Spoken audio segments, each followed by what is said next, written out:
asilimia 99. Maboresho makubwa yamefanyika kwa lengo la kufanya uwanja huu wa Dr. John Malechela kuwa ni uwanja wa maonyesho kwa miezi 12 na siku 360 za mwaka.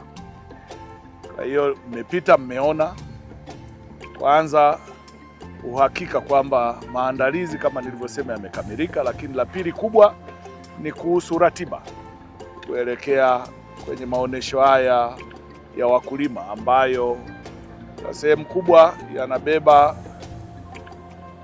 shughuli za kilimo na ufugaji na uvuvi ambao kwa pamoja ndio unatengeneza kilimo kwa ujumla.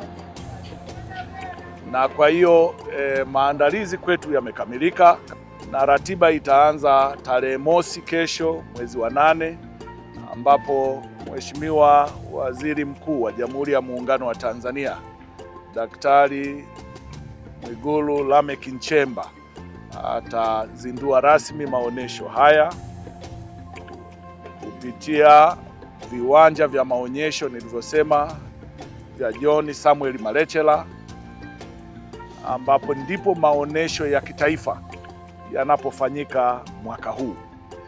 Na baada ya uzinduzi tutaenda tarehe 2, ambapo pia Mheshimiwa Waziri Mkuu atatembelea miradi inayotekelezwa na Wizara ya Kilimo kwa ajili ya kukagua na kuweka mawe ya msingi, lakini pia atatumia fursa hiyo kuzungumza na vijana wanaojishughulisha na kilimo, wakiwemo vijana wetu wa BBT kwa maana ya Jenga Kesho Iliyo Bora na vijana wengine ambao wanajishughulisha na kilimo katika maeneo mbalimbali ya nchi ambao watashiriki au watakuwepo hapa kwenye viwanja hivi vya maonyesho.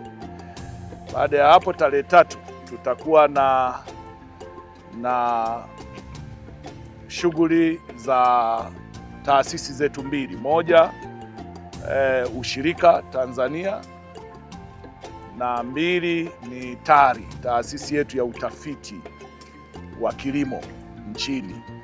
Na TARI wenzetu wataanza na marathon ambayo sisi wote tumejifua vya kutosha kuhakikisha tunashiriki. Alafu tutahitimisha na maadhimisho ya ushirika au siku ya ushirika ndani ya 8/8, na baada ya hapo tutakuwa na siku ya mifugo na uvuvi ambao wenzetu na wao watakuwa na shughuli mbalimbali ambazo watazifanya. Lakini tumeweka kilele tarehe 8 ambapo mgeni rasmi tunatarajia atakuwa Rais wetu wa Jamhuri ya Muungano wa Tanzania Daktari Samia Suluhu Hassan, ambaye yeye ujio wake utakuwa umebeba jukumu la msingi la kuhitimisha maonyesho ya wiki ile ya 8/8 au kilele cha maadhimisho ya wakulima ya sikukuu ya wakulima. Lakini viwanja vitaendelea na maonyesho kwa mwaka mzima na shughuli za kutoa elimu na mafunzo ya kilimo kwa wakulima wetu nchini. Mwaka huu tumepata waoneshaji wameongezeka sana. Mwaka uliopita tulikuwa na kama 800 na kidogo ambao walikuwa wamejirejista sajili kushiriki maonesho, lakini mwaka huu wameongezeka zaidi ya 200. Tuna zaidi ya 1000 na karibu 100. Sasa ukiona ongezeko hili ni idadi kubwa na inaonesha namna mapenzi ya kilimo yanavyoendelea kupanuka kwa Watanzania, lakini pia na nje ya nchi, kwa sababu tuna nchi 24 ambazo zimejisajili kushiriki maonesho ya mwaka huu.